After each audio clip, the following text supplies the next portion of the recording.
I'm so excited for our next speaker as well, Natalie Griffith. She comes from #Paid. I don't know if you guys are familiar with that. She's got a hype audience here. So #Paid is an influencer marketing platform, and she's going to be touching on really the whole influencer movement and what that's meant of kind of turning influence into actual actionable motives for brands. So welcome Natalie with me, please.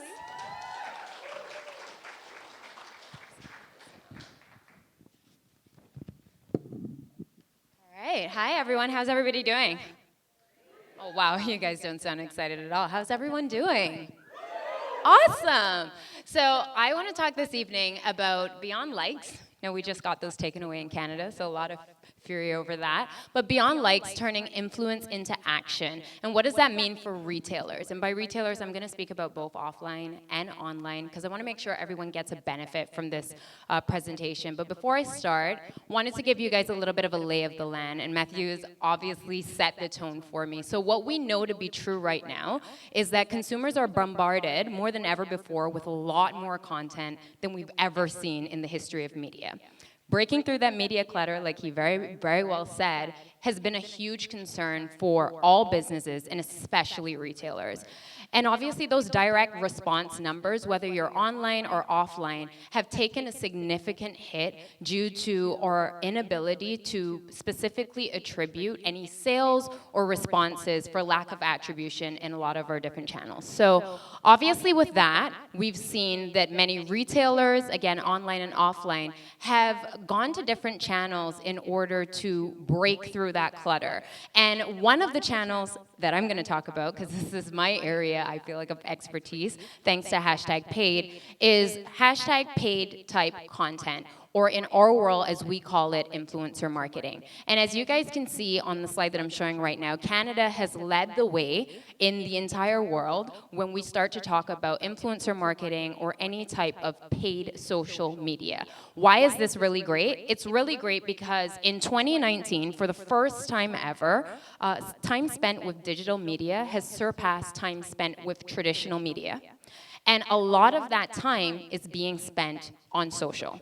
And by a lot of that time, over 60% of that time is being spent in social channels. So if that is the case, why not make sure that you're being present in the channel that people are spending 60% of their time in? 60% of consumers are spending more than 50% of their time in.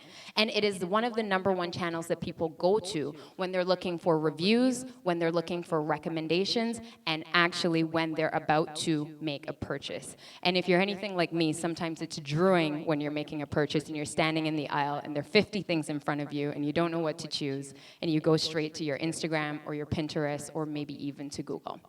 So with new media, obviously comes new challenges. What are some of those new challenges?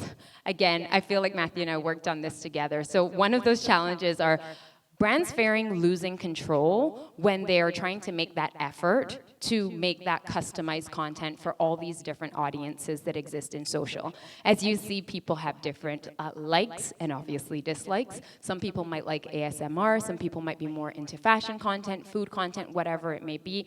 Obviously, you're looking at having customized content for multiple different audiences and multiple different interests. And influencer marketing or creator media is a great way to get that type of media at scale. But when we're playing in this space, we've seen that we've also had a lot of challenges.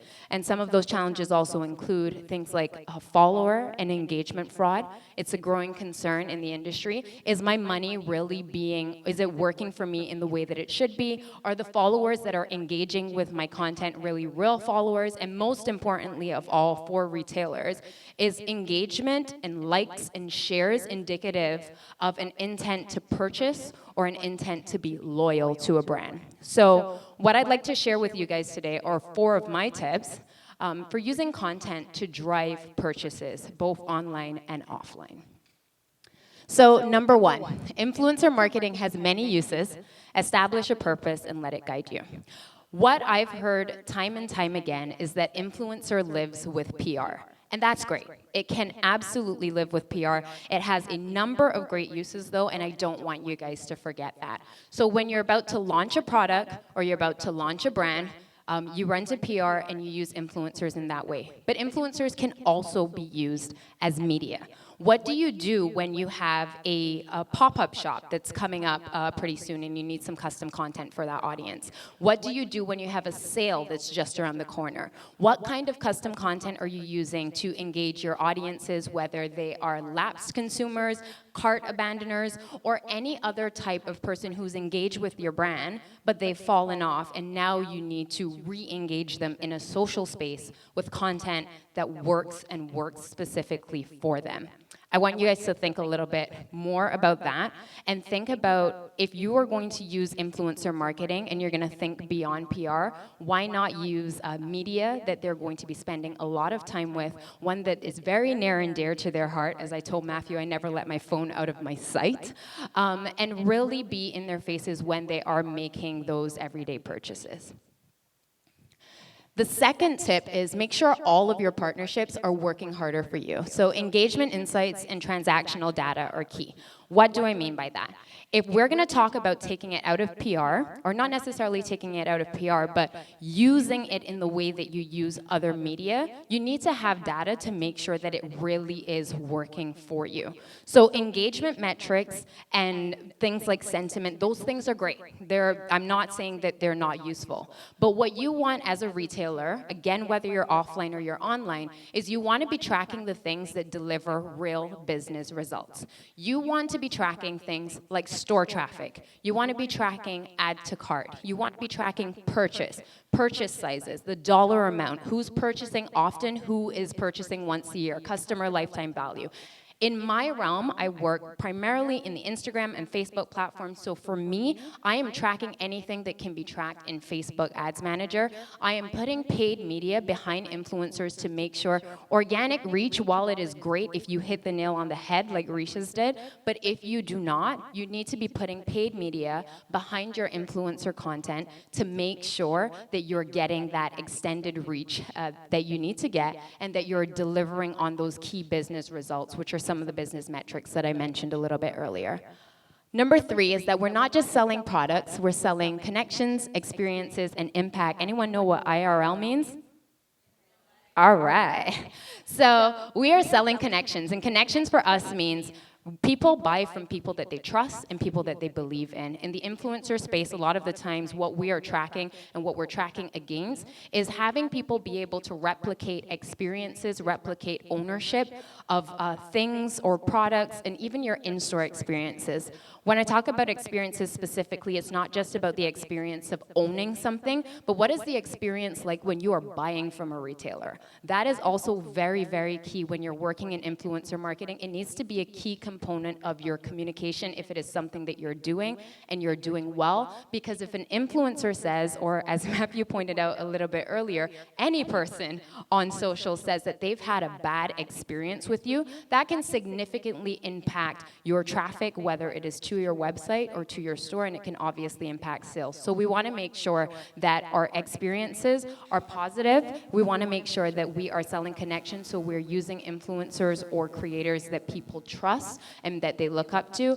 And impact in real life really means, am I selling an experience that positively impacts the way this person's life, or how they go about their daily life? So does my product make their daily life easier? Does it make it more convenient? And does it make it better? If you are hitting the nail of any of those things on the head, you want to be communicating that as a part of your influencer marketing or creator media as well.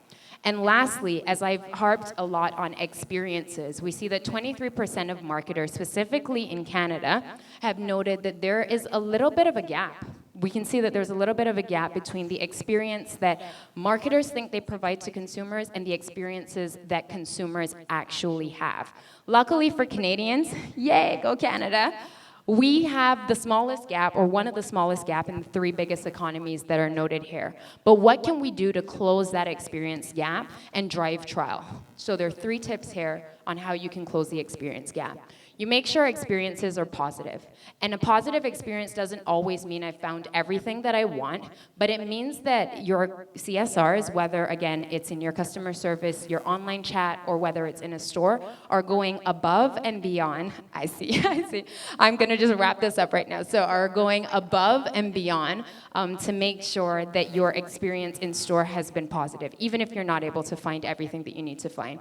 Personalization. We know that personalization, for many of us who have dealt with D2C brands, we've seen these customized cards that we get when we open our packages in these unboxing videos, but we know for a lot of medium to large retailers, this is not necessarily a scalable method of building that relationship. So personalization for us really means making sure that you're dealing with customer concerns and escalations in a timely and a positive manner. And if you are doing those two things well, make sure that above all else it's repeatable. If your gold star service is only reserved for influencers, then you have failed. You need to make sure that your service, both being positive and being personal, is repeatable. If you can hit these three things on the head, make sure that that is a part of your communications in your influencer marketing or in your creator media strategy, because these are the things that will help you win customers and they are the things that will help you keep them. Hopefully these tips have been very helpful for you guys, and if you guys have any questions, you can find me afterwards. Thank you. Thank you, Natalie.